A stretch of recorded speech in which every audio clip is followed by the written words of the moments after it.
All right, well, so while everybody's getting settled, I'll go ahead and get started here. Welcome to the Wharton Alumni Relations Council Fall Colloquia. Just so you guys know, we are recording these, so if you everyone can turn your phone off just so you don't have any interruptions. This will be posted on Spikes, so if you want to recommend them to any of your friends or anything, they'll be posted after the session and on our website. So just to kind of introduce you to work if you guys are freshmen, it's the Wharton Alumni Relations Council. So our mission is to facilitate interaction between undergrads and Wharton alumni. Our esteemed alum today actually is a former chairman of WARC, so I'm sure he might talk about that some as well, and is a great supporter of WARC and Wharton in general. So we do some alumni lunch series. We have these colloquia events in the fall. We also do some rotational dinners. Just a lot of great events to facilitate this interaction. So if you have any interest in that, we take applications from only freshmen every fall. If you're interested, we'll be at the Wharton Clubbing Night next Wednesday. So definitely stop by and sign up. And then you'll get more details about application deadline. And there's an interview process. But it's a great thing to be a part of. So keep your eye out for that. And today we have Andrew Stern with us, who he works on the Leadership, Learning, and Diversity team at Bloomberg LP. He is responsible for the company's onboarding programs globally and teams with others to deliver a comprehensive suite of people-focused offerings to Bloomberg business areas. Prior to joining Bloomberg, Andrew worked as a human capital consultant for Deloitte, where he advised Fortune 100 HR organizations on talent strategy, learning and development, and leadership programs. A 2010 Wharton graduate, Andrew concentrated in organizational effectiveness. He served as a Management 240 TA, Management 100 TA, and co-chairman of the Wharton Alumni Relations Council, as I mentioned before. So I won't take any more of the time. No. Please welcome. Good. Sharon. Thank you. Man, sorry to bring us down from that nice little clap, but I want to make sure that the volume in the speakers works. Do you think it does? Yeah? I don't know if there's a way to check, or one of you guys can just check. And I may ask you to dim the lights to just really set the mood at one point. So while we're getting all these little technical pieces fixed, can you guys tell me who's in what year? Who's a freshman? Awesome. Cool, cool. Where are you guys from? Where are you from? Southern California. Southern, both of you? Oh, okay, but you're California boys. Nice, nice. What about you guys? Hey, I saw a bunch of hands over here. Where are you guys from? Massachusetts. Cool, cool. What about here? Philly. Philly. Respect. What's your name? Alex. Alex. All right, cool. You look like another person. All right. What's your name? Nicole. And Nicole, where are you from? See, you got the farthest trip. That's awesome. Awesome. All right, so we got a nice group of freshmen, a bunch of you guys. How was NSO? Awesome, right? Did you guys get to go to the Philadelphia Museum of Art? Yeah. Was that like the coolest night of your life? You like shake your head. I'm still shaking my head, and it happened like 14 years ago. He lied. He said I graduated in 2010. I graduated in like 2000, right? It's just like I'm ancient. I'm playing. I actually did graduate in 2010. All right, sophomores. Awesome. So you guys are going through the core right now? Or it's starting up? Yeah? What's it like? It's good so far. It's starting up, right? Awesome. Awesome. What about juniors? Cool. A couple of you guys. Great. Great. Any seniors? Awesome. Oh, that's right. Austin. Very nice. Cool. I'm sorry. You're not Austin. You're Mitch. So, today's presentation, you guys all signed up for this. Start building relationships and stop networking, right? If you flip it around, I'd say it correctly, right? Stop networking and start building relationships. We've got about 15 minutes together. And I want to dive into this topic pretty deeply with all of you, this concept of professional and personal relationship building, okay, and how to do it. And I think it'll be especially useful for those of you that are brand new to Wharton. You're going to hear about all these events that the juniors are lucky to go to, the sophomores are lucky to go to, these company networking events, right? Blah, blah, blah, McKinsey's event or Goldman's event or Blackstone's event. You're going to hear about all that. You're going to be like, oh, I want in on the fun. I'm going to tell you how to really make an impact in those sessions, all right? So, the first, wow, you're really dimming the lights. Terrific. Yeah, no, it's great. So the first thing that I wanted to show you is myself. This is a picture of me when I was like 10 years old, right? And I show this to you purposefully, right? Oh boy, we're going to shut this door. So when I show this picture to you, I wanted to kind of elicit some kind of a reaction from you. Not many Wharton alumni would A, show up in jeans to this great school, and B, not a lot of them would probably start their great presentation to all of you with a picture of them playing hockey when they were 10 years old. right? And if you're thinking that that's ice, you're wrong. It's actually some fake thing that they put out in the back of the rink for everybody to take their picture with. So all the moms don't panic when they're like, oh my God, my kid doesn't have a helmet on. That's the story, all right? We're going to come back to this picture in a little bit, okay? But this concept of making an impact in your first couple of seconds, you're going to hear about it as we're going through today, okay? So with that, I'm going to move to our next slide, which is actually a video, which is why I asked you to dim the lights. Here we go. Podiums are so nice. All right, so hopefully the volume works. We'll give this a go. If any of you have ever seen Will Smith's movie Pursuit of Happiness, nod in your head, you could probably dictate the line. You're going to like this. All right. Don't ever let somebody tell you you can't do something. Not even me. All right? All right. You got a dream, you got to protect it. People can't do something themselves. They want to tell you you can't do it.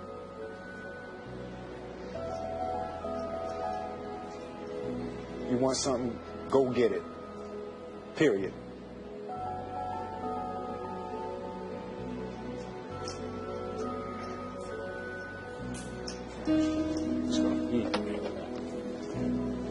I've never seen the full movie, The Pursuit of Happiness, but my God, if that movie, we can bring the lights back up. If that movie is like that little clip right there, I definitely want to watch it a lot, right? This notion of you've got a dream, right? You've got it in your hand, and you need to protect this dream, right? You guys are just starting out, fresh in Wharton, right? You probably still have a dream, right? You have some kind of a thing that you want to achieve here, right? Maybe it's graduate. Maybe it's get a job. Maybe it's lead a club that you heard about. Maybe it's to achieve a certain level of grade point average, right? Maybe it's to be captain of a team. You've got a dream, all right? What are some of your dreams? Throw them out. Okay? Throw them out. Were you you wanted to be a firefighter when you were younger. What were some of your dreams? What are your dreams? I want to be a CEO. Okay? Awesome. That's a real dream. And it will happen because you believe in it. Yep. I want to change the way people live for the better. Okay. Good. Good. Yep. Discover a new natural energy resource. A new natural energy resource. Awesome. Awesome. Yeah. Yeah. An actor. Sweet, man. That's cool. Designer. A designer. Oh, man, you're going to be the next Tory Burch. It's going to be like you. All right, cool. A performer. You guys should be friends. Yeah. Yeah. Start my own business. Okay. You want to be an entrepreneur. You want it to be your own. Awesome. Yeah. I want to buy my parents a house. Say that again. I want to buy my parents a house. You want to buy your parents a house. Terrific. A great goal. Okay? All of these things, right? You want to be a CEO. You want to change the way people live. You want to be an actor. You want to be a performer. You want to, where's it? Fashion line, right? I know you can dress me after this because I need a new outfit, right? All these things, these dreams that you have, right? We've got MLK in the background. He had a dream too, right? Everybody's got these dreams, okay? They're actually goals. They're not dreams. They're goals, okay? And the reason I'm putting that change in language, okay? Dream to be a CEO, the dream to change the way people live, the dream to buy your parents a home, it's likely that all of these things that you want to achieve have a time bound on them, right? There's some goal that you want to achieve by a specific time. That's what we're talking about, a goal, not a dream, okay? A dream doesn't have the time bound. The goal does. So think of a goal as a dream with a deadline, all right? Goals are dreams with deadlines. You guys have them, right? And even if you're saying to yourself, I don't know when I want to buy my parents' house, you know that, in fact, that goal has to be achieved when they're living, right? And when they're in a position to live in that house, right? You don't know when you want to be a CEO, but you know that you want it to be in a time of your life when you can manage a company, right? You don't know necessarily when you want to be an actor, but you know that there's a little window when you want to hit that stride, when you want to be on Broadway, when you want to be in a movie, right? There's going to be a prime part of your life where you're going to want to make that dent. You know that you want to be a fashion designer, right? There's going to be a chunk of time. It may not be right now, but it's going to be some part of your life. There's a deadline, right? Your dreams, okay, are really goals, because goals are dreams with deadlines, all right? And getting a job is also a dream, right? Until you start to think about it having a deadline, and that's when it turns into a goal, all right? Today we're going to talk about goals, Okay? You've all got them. Maybe you treat it semester by semester, right? My goal is to get an A- in OPM, right? My dream, or in fact my goal, if I was lucky and it was time bound, right? My goal was to just pass OPM, right? God almighty. I'll tell you some stories after the recording about my grades at the school. So we've got our goals, the things that you want to achieve. Now, you may have a goal, okay? But what we're here to do today is to think about how you're going to score, okay? Your vision of where you want to be, that goal is the greatest asset you have. Without having a goal, it's difficult to score, right? You've got to know the end. You've got to know you want that house for your parents before you actually go pursue it, right? You've got to identify it. You know that this is what you want, okay? Today we're going to talk about how you actually get there, right? How you actually make this goal a phenomenon for you and you actually score, okay? This looks like a pretty simple picture, right? Straight out of a Shakespeare or some kind of great literary text, right? Two roads diverged, right? What are some of your thoughts about how you go about achieving your goals, right? Whatever they are. How do you think you're going to achieve those goals? How do you think you make them reality? Can we bring up these lights, by the way? How do you make them happen? Yeah. Hard work. Hard work. Absolutely. That applies to every single one of your goals. Yep. You learn the skills necessary for that job or goal. Yep. Fundamental reason why you're here, right? To get skills that the market values, that you earn money for, that allow you to do the things you want. Yep. Don't give up. Yep. Yep. That's straight out of that Will Smith video, right? Never let somebody tell you you can't do something, right? Organization. Yep. Staying on top of everything, right? Making sure that you're keeping track of your objectives and pursuing them, right? Yeah. Kind of going on what she said, writing down your goals and looking at them daily. Absolutely. Do you do that by chance? Starting to. Awesome. I feel like you got good bracelets. You could put them on the bracelets, and then you really be looking at them daily. Yeah. Your choices. Your choices. Tell me more. I've represented that, but you face choices all the time, and that some are more. There's trade-offs to everything. Totally. Yeah. Depending on what you want to achieve, you want to choose certain choices, maybe hard situations. Absolutely. It's totally true. I was here in February giving another talk to a group of undergrads, and I talked about that exact point of you've got this goal, you know what you need to achieve it, and other people are going to say, hey, forget that thing. Just come out with me tonight. Let's go. We got to go. Someone's having a party. Let's just do it. And if you know that what you really want to achieve is to get not only an A, but an A+ on that paper, and you want a journal to pick it up at the end of it, you may need to stay in that night, right? But it's going to be a difficult choice, right? You're going to have to make that purposeful choice. Any other things that you guys think about when you're thinking about how you get your goals to be reality? Discipline. Okay, you want to expound on that? I feel like, really, even if you have a vision, without discipline, you're not going to get there. Because, a lot of times, people set goals, learn something, be better at some skills. But you're going to have to practice a lot.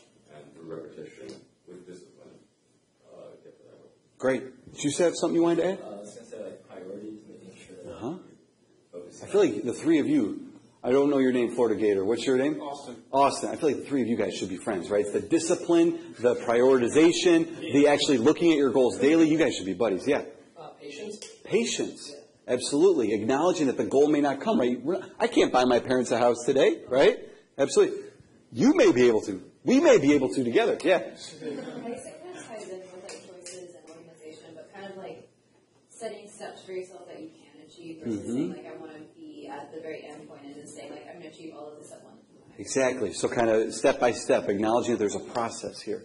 Any other thoughts? Yeah. Being open to learning. Open to learning, yep, and getting those skills as you were saying, right? Skills that the market values, yep. Think positive. Yep, and think big, yeah. Being passionate about it. Love it. You guys are on the ball. The one thing I didn't hear, though, was relationships. That's your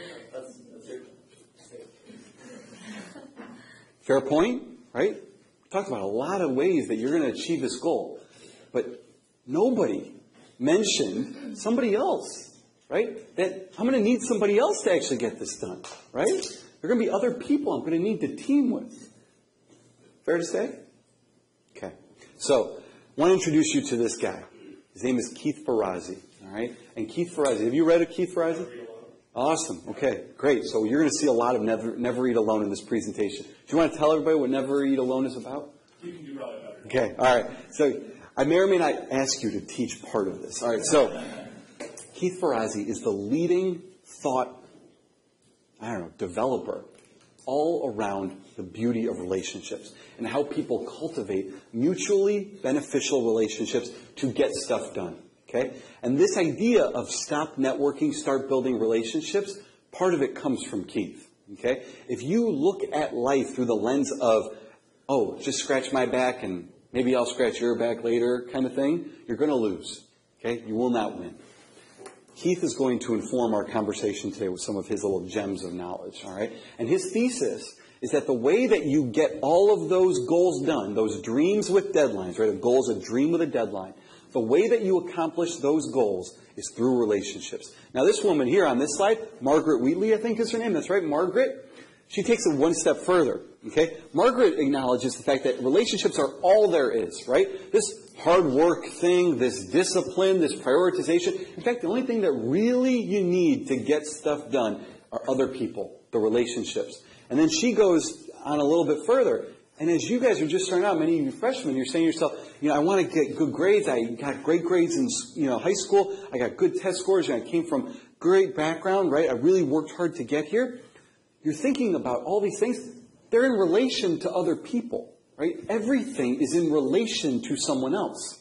This relationship idea, right? The relationships you cultivate with other people, as well as your own being, is in relation to someone else. Right? Whether you are a club leader, that's only special because someone else isn't. Whether you're a team captain, that's only special because someone isn't. Right? There's this relation idea, right? A relationship. All right. So she says we have to stop pretending we are individuals that can go it alone. Right? To get stuff done today, you got a team. You got to work this relationship network that we're going to talk about today. All right. So when you look at this picture, what are you thinking? Networking. Yes, yes. Any other things? Any of you started sweating a little bit? A little bit? Yeah? I mean, you should see my back right now. I'm sweating profusely looking at this slide. No. This is the typical networking scenario, right? Come meet us for happy hour at this place and network, right? And, you can chit-chat with this one. Here's what's actually going through people's minds, though.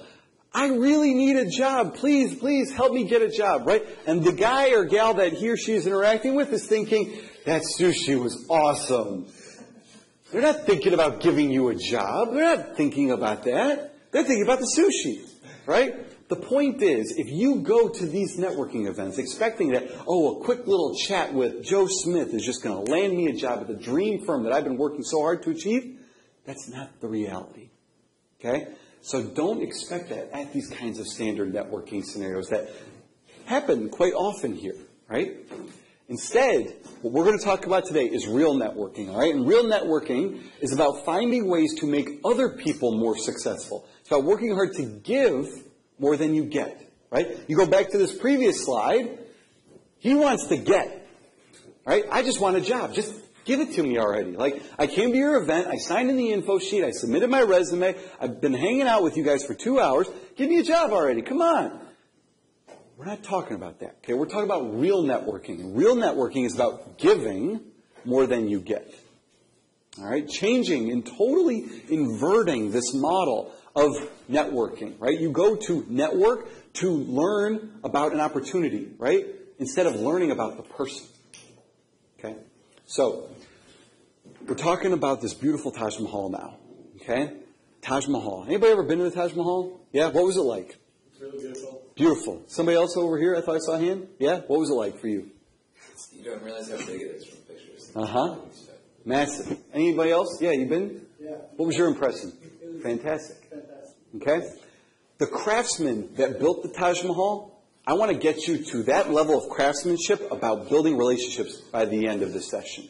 Okay? When they're chipping away and making this beautiful building, I want you to leave today with the skills you need to not only deliver during an interaction with somebody when you're meeting them, but also how to prepare for that interaction, stuff to do before, then deliver during, and then how you follow up, what you do afterwards. Okay? So we're going to kind of build this almost, think of it as your, I don't know, relationship building toolkit of sorts. All right? That's what we're going to build today for all of you. So, before the meeting, right? Before the interaction, what should I be doing? What should I be thinking about? And we're going to get really tactical now, because you may be saying to yourself, Andrew, what do I need to do? What are like 5 things I need to do to be a good relationship builder? You're going to have more than 5 by the end of this. Okay? Before the meeting, first and foremost, okay, you must respect people up and down the ladder. Okay? Up and down the corporate ladder. If you want to meet somebody, I don't know if there's a laser on this, at the very top of that ladder, okay, it's very likely you're going to be interacting with somebody here first, right? You want to interact with the VP of a group. You want to talk to, I don't know, a recruiter, which may be your top of the ladder for right now where you are in your career. There are going to be a bunch of people that you're going to interact with over the course of trying to get to that person, the decision maker. And when you're interacting with these people, certainly down here and also up there, you need to be respectful. Okay? It's surprising how, frankly, sometimes people are disrespectful of these people down here in pursuit of the people up there. Okay? And remember, the people down here are the gatekeepers to the people up there. Okay? So if you want to talk to the person up there, you better make sure you're having a good relationship. You're cultivating a fruitful relationship with someone beneath them who is that gatekeeper. Okay? The other thing, just to start thinking about, and I've seen it many a time, okay, in my own undergraduate experience, and I've heard about it from a recruiting perspective as a professional, you would be surprised how many people make mistakes, basic mistakes, when interacting with these folks and at the top that flat out disqualify them from cultivating the relationship. Okay? If you say that you're applying to J.P. Morgan and you say the name of the recruiter from Goldman Sachs, bad idea in the cover letter, right? Or in some kind of an introductory email, right? You want to make your interactions with these people tight, all right? Remember whose session you're going to. Do the homework for that company. Don't jumble your notes. Remember what you're doing. Be tight in your interactions with these people, okay? Up and down the ladder, respect all the time. Now, coming to the second idea, okay? Tactic 2, before the meeting, do your homework, okay? And there's no syllabus for this class, okay? I don't tell you read pages 14 to 72. I need you to think big, okay, about how you can make the most of your interaction by prepping before the interaction, all right? So when you're prepared to go to one of those networking events, that a firm organizes here, or you're prepared to go out to dinner with an alumnus who, let's say, represents a firm that you're interested in, you should do your homework on them. All right? And I'm not just talking about popping them into Google, right? When you find something out on Google, okay, and it says that maybe they, donated a certain amount of money to a political campaign, go further. Okay, it's one thing. They donated money. Cool. I got the stat. Nice. Okay? What does that mean? So that means they clearly have an allegiance to certain priorities that are being pushed by that particular candidate, right? Well, what are the issues that they care about, right? Let's say you did a quick Google, and maybe someone wrote a blog post, right? Maybe they wrote a blog post or commented on a blog post, right? What was the blog about, right? Was it about maybe mental illness? Maybe that's a situation that plagues their particular family, right? And it's something that you can connect with the person around maybe, right? So finding things that when you're doing your research, you are able to cultivate what are called homophilic ties, is the phrase, homophilic ties, all right? These are ties that bind you to other people, ways that you connect to them, all right? So when you're doing your homework, think about the issues that matter to them, right? All the while, always thinking about what are the things they care about? What makes this person tick? How can I be of support to this person based on their interests? All right, so that's what doing your homework's about. Now, you're doing a ton of work all about this new person you're going to meet, right? Rachel Smith from XYZ firm, you're going to this event, you've got a meeting with her, let's say, okay? You need to devote the same amount of energy when you're thinking about prepping for that meeting with Rachel Smith. You need to think about yourself, right? And this is Candace. Candace is a rock star, right? Look at that resume, right? She did study abroad. She's studying entrepreneurship. She's dynamite, right? She's like all of you guys, right? So you can see this kind of a resume on Penlink before, right? I think they even stole it from the Career Affairs website, right? When you're looking at Candace, top 3%, blah, blah, blah, okay? Really good. Is this what you want to bring to your interaction? Before your interaction with somebody, devote a little attention to yourself. Do I want to bring my resume to this interaction?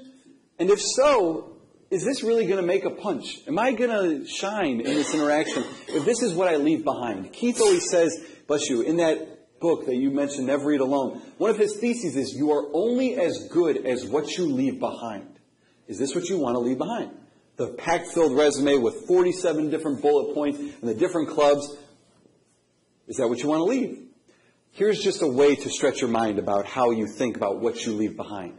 A friend of mine went to a company's info session, okay, in a recruiting networking activity that followed.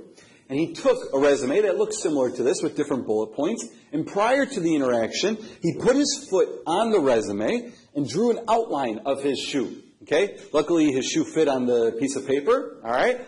He drew an outline on his resume of his shoe. Okay? Took a big fat red marker and in the middle of that shoe wrote, just trying to get my foot in the door. Who do I want to meet now? Do I want to meet Candace or do I want to meet my friend who just wants to get his foot in the door? It's no-brainer, right? No-brainer. This person's standing out. And oh, by the way, the resume is jam-packed of great content, but you've now caught my attention. You're clearly hungry. You're clearly creative. You're pushing the envelope a little bit. All right? So think about, before the meeting, what do you want to bring to the meeting? Because when you leave that meeting, you're going to have to leave something behind, right? You're going to probably leave them with a resume or some kind of a document or some work product. What are you going to show them? All right? And to that point, all right, around this similar idea of how you show up in preparing for your interaction with somebody, Paul Arden's got this great example, okay? Who do you want to meet again, all right? Do you want to meet Andrew Stern, the pump attendant, right? Andrew Stern, who works in every other state but New Jersey and fills gas. Okay, anybody from New Jersey? Yeah, respect. I'm from Michigan. Pump attendant. You want to meet the pump attendant, or do you want to meet the petroleum executive? Who do you want to meet? It's that simple. It's really that simple, right? You definitely want to meet that petroleum executive, right? Probably works for BP, probably has some really cool office, probably travels a lot. He's an executive of that petroleum, right? Little do you know, though, that he's also a pump attendant in all states but New Jersey. Okay? Who do you want to meet? How do you show up? What do you leave behind? So again, before the meeting, start thinking about what is it you're going to leave this person with. How are they going to remember you? Are they going to remember you from the foot? Are they going to remember you from the cool card you give them? How are they going to be blown away by you? All right? Start thinking about how you show up. And finally, okay, you need to think of yourself as a linchpin. Okay, anybody ever heard the word linchpin? Yeah? Tell me about linchpin. Well, I read Seth Godin's book. That's right. Yeah, we saw it. And I guess it's a person that is able to connect people and bring them together. Exactly. Yep. Anybody else? You want to expound on it? Somebody else? Yeah? Great. So for those of you that haven't read Seth's book, and it's a terrific one. It's literally called Linchpin. One word. Okay? The kind of thesis of linchpin, okay, to build on your point around connecting people. A linchpin is somebody you can't live without. Okay? So if you're going to this networking event, okay, or if you're going to meet with somebody, how do you communicate to them that you are indispensable? They cannot live another day in their company without you. Right? How do you do it? How do you do that? How do you blow them out of the water in such a way that just says, oh my God, I have to hire this guy. I have to hire this girl. She's like out of this world, right? Here's one way, okay, just to give you something to think about, okay?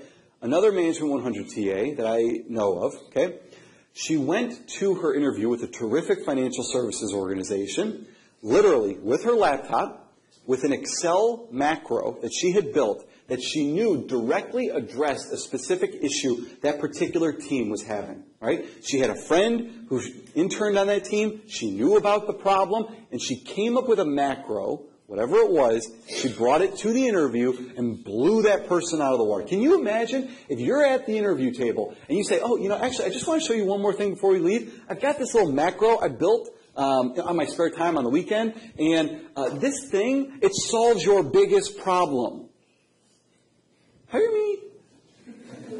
Come on. Of course I'm going to hire you. I'm like, get everybody off my calendar. I don't need to spend one more minute here. I need this person because she's got that model. that models everything that we are struggling with right now. So how do you communicate your value to a company? What's your little sizzle, right? What's the one thing that they can't live without and they need you to get it? All right? You're indispensable. All right? That's what that is core linchpin's all about. So, little quote just to expound on this idea and kind of summarize this before the meeting preparation, right? All this stuff before the interaction. That's what we've been talking about. The deepest principle in human nature is the craving to be appreciated. The point is you have to reach beyond the abstract and get to know someone as an individual. All right? And we talked about that, right? We talked about doing your homework. We talked about identifying companies' issues. We talked about knowing that a recruiter who's sitting across the table from you really doesn't want to spend more time than they need to find the people they need. So how are you going to blow them out of the water? You're going to bring a funky resume? You're going to bring a macro you built on the weekend that you know addresses the group's problems? How are you going to get to know these people and cultivate a relationship? Now, you'll notice the entire time that we've been talking about before the meeting, not once did I say, you are going for you. Right? You're going for them. You're doing research about this person to learn more about their issues. You're talking to your friends about that team so that you can come up with some kind of a solution that addresses their need. We're not talking about you. We're talking about them. We're totally flipping this networking game around. Okay? Totally flipping it. In typical networking, I want something. Give me a job. And the guy's thinking I want sushi. Okay? This kind of relationship building we're talking about is you giving more than you get. And when you do get, you get big. So, making it count, second section. This is when you're actually in the meeting, right? You're actually having the interaction with somebody. You're sitting across from them, and it's happening. You're there, right? Step one, time is now. Okay, what time is it? Time is right now. Okay, right this second. And the reason I've got this little picture up for all of you is to communicate that point that you literally, Malcolm Gladwell says it, literally 30 seconds to make it a dent on me. 30 seconds. That's literally it. Okay? And if you don't, in that first 30 seconds, we're toast. It's like, okay, cool. Great. Thanks for coming. You need to make some kind of a punchy thing that is so audacious in those first 30 seconds. And, oh, by the way, you don't have to just show up with that model in those first 30 seconds. If you ask them a question about something that nobody has ever asked them a question about, maybe it's their child who has some kind of a learning disability, and you're going to connect them with somebody that you know who specializes in that. Nobody's ever come to a networking chat and offered that kind of help to me before. They just asked about jobs in my industry and my typical day in the life. Oh, you just struck a big chord with me in those first 30 seconds. The first 30 seconds. The time is right now. So when you're just meeting somebody for that first time, make it punch, right? Give it something. Give it a little oomph. Change it up a little bit. And let your homework pay dividends for you. Okay? Now, to that point of letting your homework pay dividends for you, I was saying to Austin, I keep calling you Austin, I'm sorry, Mitch. Saying to Mitch before the session, this is the classroom where I took Finance 100, second semester senior year. And I vividly remember the professor of that course sitting with me in office hours saying, Andrew, you just don't get it. Like, there are just some things I really struggled with in the school. Finance was one of them. And we're looking at a bunch of currency on this slide. The currency of relationship building is trust. The currency of relationship building is trust. Okay? And the way that you cultivate trust with other people is by giving more than you get. Okay? By helping people, by addressing their needs and being focused exclusively on them. All right? So, for example, when I went to an event when I was a student, this was my sophomore year, I think, and a recruiter said to me, you know, we're trying to build out a more substantial presence on campus, Andrew. You know, we really want to kind of build up ourselves here. There's so many other great firms that we're competing against for talent. How can we make a dent here? How can we really hire good people? I said, well, I'll plan you an event. I'll do it for you. How about next month? Right? The currency of relationship building is trust. I'm giving. I didn't say one thing about my job. I didn't say one thing about what I wanted. I didn't say one thing about what I was pursuing. I just offered right out of the gate, oh, okay, I'll do that for you. You don't know anything about me, and I'm going to plan that event for you. And a month later, you're going to come back to campus with 4 consultants, and you're going to have 100 people in the room, and you're going to be able to have a whole resume book full of people that you can recruit. Interested? Damn right they were. Right? Of course they would be. You're giving more than you're getting. The currency of relationship building is trust. And the way that you cultivate that trust is by doing things for people in ways that matter to them, right? And different people are going to have different needs, right? Some people, as we said earlier, it's going to be a personal thing, right? They have some kind of a specific, ailment that is plaguing somebody in their family, right? And you're able to help them in some way. Or maybe it's a specific interest or a charity that they're a part of, and you're going to connect them to a big donor that maybe they can link up to, right? You're giving more than you're getting. This is where your homework starts to pay dividends and where that trust comes into play. Now, you may say to yourself, Andrew, offering to plan an event for somebody without barely you're pretty arrogant, dude. Like, who are you? You're like what is this, right? You're like on another planet. The cousin of trust is humility, right? The cousin of trust is humility, okay? I'm not saying that I'm the man and I'm going to plan this event and I've got all these connections. I'm just saying, you know what? Can I try planning an event? Would you be open to that? How about, 50 people in a room in Huntsman? Could you splurge $250 for catering? Would you be open to that? Humble, right? I'm helping you. I'm cultivating trust. And the cousin of trust is humility. All right. So the third thing here, I credit my mom for this one, okay? She always said to me, if you don't ask, the answer will always be no. All right? When you're in this interaction, when you're meeting with somebody, remember, that's where we are in this process, okay? You're actually having the interaction. At the end of that interaction, the last, however many, 30 seconds, whatever it is, ask for something. Okay? I'm not saying ask for a job. I'm saying ask for the opportunity to stay in touch. Ask for the opportunity to do something for them. Be bold and a little bit audacious in this request. If you don't ask, the answer will always be no. So why not ask? And again, the ask that you're making directly helps them. It's valuable to them. It's something that they would care about. So why wouldn't I be open to that? And the offer to stay in touch, keep all your bridges open. Don't burn them. Okay? So offer the opportunity to stay connected. Can I, reach out to your assistant and maybe put 30 minutes on your calendar in about a month? Can I help, plan this event? Maybe I'll reach out to your team and we can coordinate next week on the logistics of it, right? Offer the opportunity to reconnect, set the tone, and be a little bit audacious in your request, right? If you don't ask, the answer is always no. So, after the meeting, right? We've gone through 2 phases so far, right? 3 parts of this presentation, before, during, after. We're at after right now, okay? After the meeting. Anybody know what this is? By chance? A thank you? Yeah? Yeah. You're thinking ahead. I call this a paper and a pen. Okay? And on it, you write a thank you. Okay? Let me reintroduce that idea. I know we're all young here. Okay? This is a new idea for some people. I want you to send a handwritten thank you note. Okay? I don't want you to send an email note. I want you to send a handwritten thank you note. All right? And I want you to pay $2 extra at the post office to get it there 2 days from now, as opposed to a week from now. All right? Think about this for a second. Have you ever gotten a birthday card in the mail from somebody? Okay?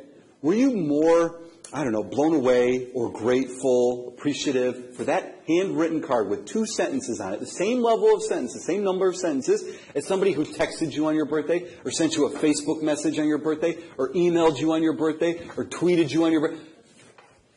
Which do you remember? You probably remember the 4 people who actually sent you a card on your birthday, right? And maybe it's some of it's your parents. Maybe it's a cousin in California, right? Northern or Southern California, okay? You remember those handwritten items, right? Because there's a little bit of you in that. It's not in size 12 Arial. It's not in Comic Sans. It's you. It's your writing. It's you, okay? And you stand out when you send handwritten thank you notes. Nobody does this. Nobody does this. Okay? So follow up. Express gratitude. Remind the person about what you discussed during your interaction. Like, you could say something to the effect of, it was great talking to you about X, Y, and Z. Or, I was grateful to learn more about A. Right? Whatever it is. Okay?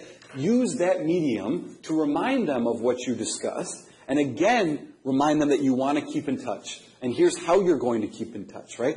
But again, it's with this little thing called a paper and a pen. Okay? Old school. Now, keeping it a little bit new school now. Okay? What is this? Outlook, right? You guys probably use Outlook a little bit. Yeah? Okay.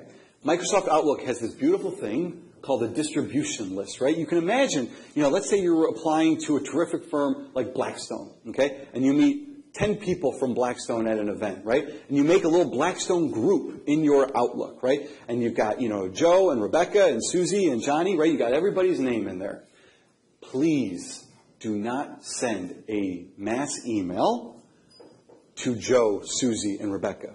Okay, all at the same time. Hey, Blackstone team, it was great seeing every single one of you last night.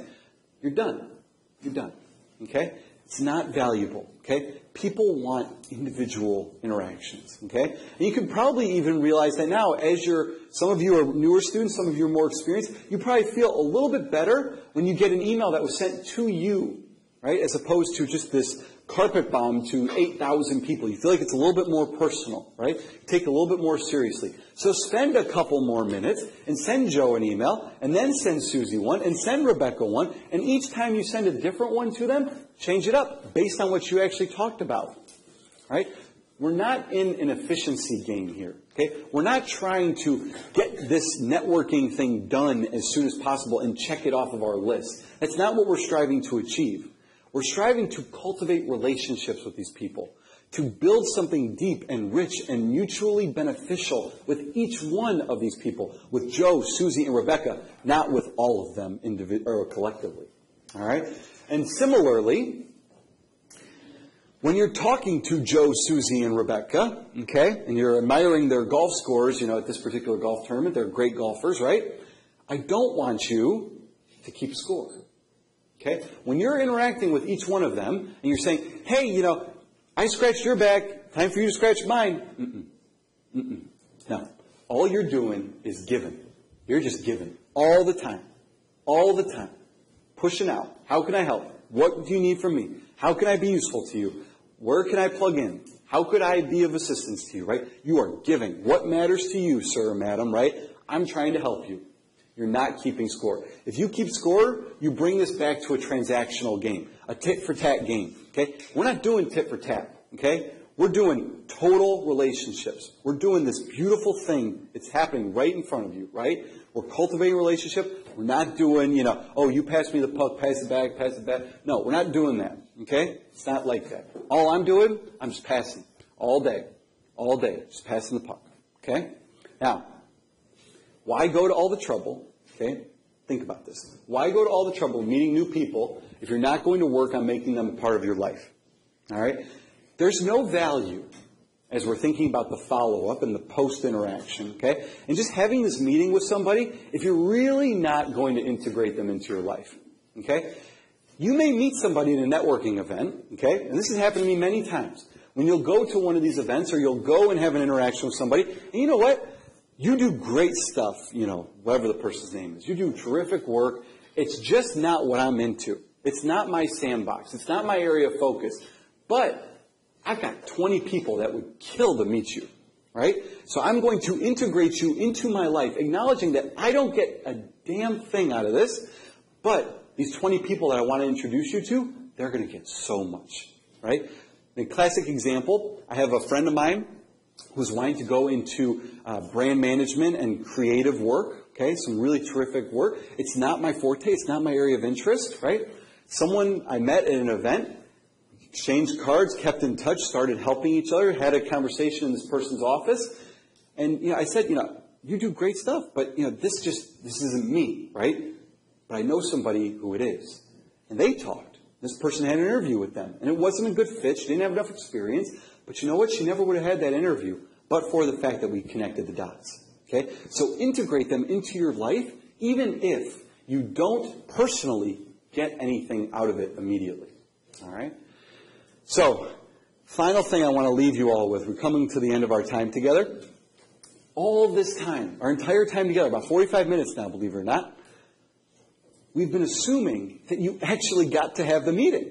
You actually got to have step 2, right? And consequently, you actually got to have step 3, which is the follow-up, right? With that little thing called the thank you note, right? That was good. You were thinking ahead. What if, instead of actually having the meeting, you saw these things, right?